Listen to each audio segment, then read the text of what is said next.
Eu não consigo ver pra ele, eu sei. Ele tá quente embora, no centro da praia, do café, né? Aí aqui, quando a gente chega na praia, eu vou pra piscina. Aí na piscina eu vou pra cá, aí aqui eu vou tomar café. Aí depois do café a gente fica assim, sem nada pra fazer. E olha que eu trouxe vários jogos, só que a gente não tá jogando. Gente, eu não falei tipo pra fazer remédio de Coca-Cola.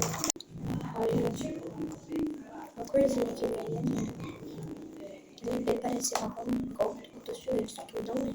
Tem um cheirinho de bala de Coca-Cola. Eu tenho esse aqui, um de beijinho, um de beijinho e um de doce de leite.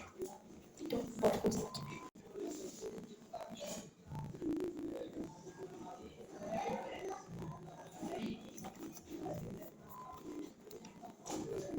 Gente, hoje eu fui pra praia de Campo do Mar, e eu fiquei só lá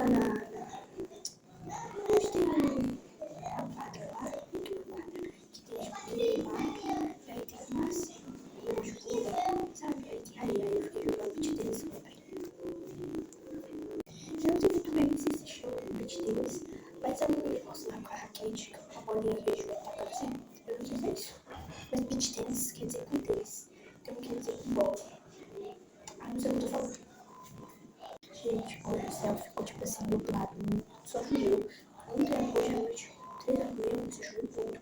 E aí a gente ficou, tava chovendo, foi pra praia meio-dia, 1 hora da manhã. 1 hora da manhã, 1 hora da tarde.